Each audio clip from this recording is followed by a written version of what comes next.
कहानी की शुरुआत में हमें एक मैंगली नाम की लड़की को दिखाया जाता है जिसके ऊपर एक डीमन हावी हो चुका होता है और वो पूरी तरह से उसके कब्जे में होती है। इसीलिए उसके घर वालों ने उसे बेड से बांध कर रखा होता है। मैंगली के घर वाले मैंगली को उस डीमन से बचाने के लिए एक फादर को अपने घर बुलाते हैं। फादर मैंगली के घर वालों को बाहर रुकने के लिए बोलकर खुद मैंगली और उस डीमन के साथ रूम में बंद हो जाते हैं। अब फादर वहाँ पर एक कैमरा सेट कर देते हैं और मैंगली के शरीर से उस डीमन को बाहर निकालने की कोशिश करते हैं। वो डीमन फादर को बहकाने के लिए उसे सेड्यूस करने लगता है, लेकिन फादर कंटिन्यूअसली मंत्र पढ़ते रहते हैं। इसी बीच हमें पता चलता है कि फादर मैंगली से प्यार करते हैं और ये बात उस डीमन को भी पता होती है। इसीलिए वो डीमन फादर का ध्यान भटकाने के लिए उसे फिर से सेड्यूस करने लगता है, लेकिन फादर खुद को कंट्रोल करते हैं और मंत्र पढ़ना जारी रखते हैं। वो डीमन फादर को डिस्ट्रैक्ट करने की पूरी कोशिश करता है, लेकिन फादर अपना मंत्र पढ़ते रहते हैं और तभी अचानक से मैंगली बेहोश हो जाती है। अब फादर मैंगली को चेक करने जाते हैं और अब उन्हें लगता है कि मैंगली ठीक हो गई है। तभी मैंगली होश में आती है और उन्हें किस करने लगती है। फादर भी उसके साथ रोमांस करने लगते हैं और ये पूरा मूवमेंट कैमरा में रिकॉर्ड हो जाता है। जिसके बाद हमें 18 साल आगे की कहानी दिखाई जाती है, जहाँ पर एक गार्ड जेल में बंद कैदियों को खाना दे रहा था और जब वो एक रूम में एक खाने की प्लेट को निकालने के लिए जाता है तो उस रूम का कैदी उसकी उंगलियों को काट लेता है।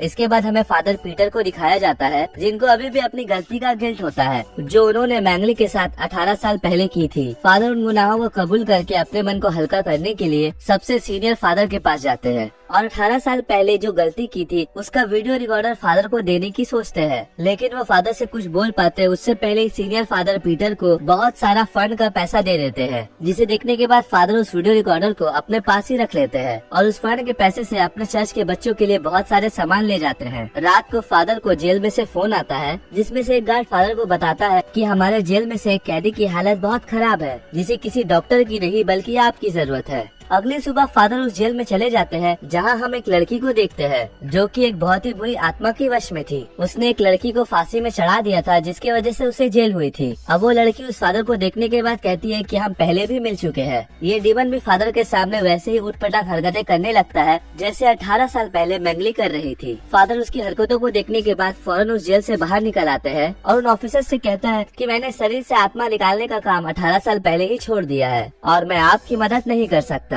तभी मैंगली वहाँ पर आ जाती है और वो फादर पीटर से कहती है कि आपको मदद करनी ही पड़ेगी क्योंकि वो लड़की आपकी और मेरी बेटी है। दरअसल फादर जब मैंगली के शरीर से उस डीमन को बाहर निकाल रहे थे, तब वो डीमन मैंगली के शरीर से निकलने के बाद फादर के शरीर में घुस गया था और उसने फादर को अपने बस में करके मैंगली के साथ सेक्स किया, जिसके बाद मैंगली प्रेग्नेंट हो गई और अगले दिन मैंगली ने किसी से कुछ कहे बिना ही शहर छोड़ दिया और थोड़े दिन बाद उसने फादर के बच्चे को जन्म दिया। मैंगली फादर से कहती है कि तुम्हें हमारे बच्चे को बचाना होगा।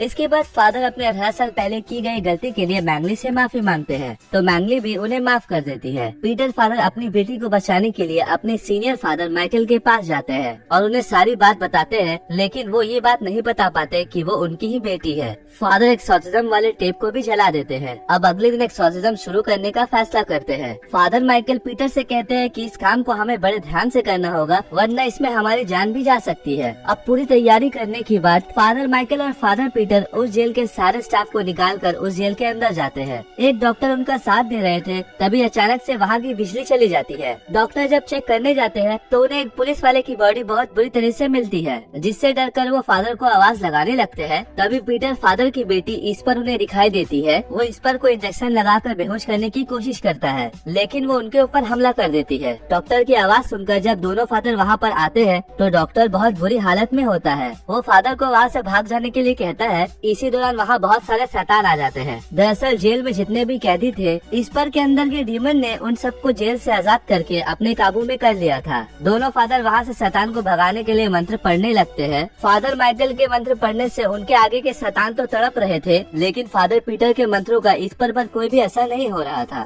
शैतानों का उस पर बहुत ज्यादा हावी हो जाने की वजह से फादर पीटर फादर माइकल को लेकर जेल के किचन में छुप जाते हैं। फादर माइकल फादर पीटर पर बहुत गुस्सा करने लगते हैं और पीटर से पूछते हैं कि आखिरकार तुमने ऐसा कौन सा पाप किया है जिसकी वजह से तुम्हारे मंत्र उन शैतानों पर काम नहीं कर रहे हैं। जिसके बाद फादर पीटर फादर माइकल को 18 साल पहले जो गलती की थी उसके बारे में बताते हैं। फादर माइकल का काफी ज्यादा खून बह गया था और वो मरने ही वाले थे। अपने आखिरी टाइम पर फादर माइकल पीटर से कहते हैं कि तुम शैतानों के साथ कोई भी सौदा मत करना वरना वो तुम पर हावी हो जाएगा। जिसके बाद वो मर जाते हैं। फादर पीटर अपने आप को एक दूसरे कमरे में बंद कर लेते हैं और वो फोन को निकाल कर अपने 18 साल पहले की गई गलतियों को बोलकर रिकॉर्ड करने लगते हैं। इसके बाद वो उस वीडियो को अपने लीडर को सेंड कर देते हैं। वीडियो सेंड करने के बाद फादर फिर से बाहर आते हैं और इस बार उनके सारे मंत्र काम करने लगते हैं क्योंकि गॉड ने उनको माफ करके उनकी सारी शक्तियाँ लौटा दी थी। इस पर फादर से पीछे से हमला करके उन्हें बेहोश कर देती है और जब फादर पीटर को होश आता है तो वो ढेर सारे चेन से बंधे होते हैं और इस पर उन पर एक्सॉर्सिज्म कर रही होती है। अब फादर उस डीमन से कहते हैं कि मेरी बेटी को छोड़ दो। फादर उसे गॉड के नाम पर उसकी बेटी को छोड़ने को कहते हैं। जिस पर डीमन उससे कहता है कि अगर मैंने तुम्हारी बेटी को छोड़ दिया तो चर्च के अनाथ बच्चे नहीं बचेंगे और तुम्हें अनाथ बच्चे अपनी बेटी में से कोई एक को चुनना होगा। फादर उस डीमन से कहते हैं कि नहीं, तुम ऐसा नहीं कर सकते और आखिर तुम चाहते क्या हो और तुम मेरे साथ ऐसा क्यों कर रहे हो। जिस पर डीमन कहता है कि तुम्हें मेरे साथ एक सौदा करना होगा। वो फादर से कहता है कि मैं तुम्हारे पवित्र आत्मा को चाहता हूँ, तुम अपने अंदर से गॉड को निकाल दो, मैं तुम्हारे चर्च को और तुम्हारी बेटी को छोड़ दूंगा। जिस पर फादर मान जाता है और ये सुनते ही इस पर बेहोश हो जाती है। जिसके बाद फादर अपनी बेटी को लेकर जेल से बाहर निकलते हैं। थोड़ी देर बाद लीडर फादर पीटर से आकर कहते हैं कि तुम्हें अपने गुनाहों को कबूल करना जरूरी था। जैसे ही तुमने अपने गुनाहों को कबूल किया वैसे ही गॉड ने तुम्हारी सारी शक्तियाँ लौटा दी और मैंने भी उस वीडियो को डिलीट कर दिया है जो तुमने मुझे भेजी थी। लेकिन जब फादर पीटर लीडर से बात कर रहे थे तब फादर पीटर की आंखें चमकने लगती है, जिसे देखकर लीडर फादर पूछते हैं कि तुम उसके शरीर में क्या कर रहे हो। तब डीमन जवाब देता है कि फादर पीटर ने अपनी बेटी को बचाने के लिए अपनी आत्मा मुझे सौंप दी। उसके बाद हमें फादर पीटर की बेटी को दिखाया जाता है जिसके अंदर गॉड की पवित्र शक्तियाँ आ चुकी थी और अब फादर पीटर उस शहर को छोड़कर किसी दूसरे शहर में चले जाते हैं और इसी के साथ ये मूवी यहीं पर खत्म हो जाती है।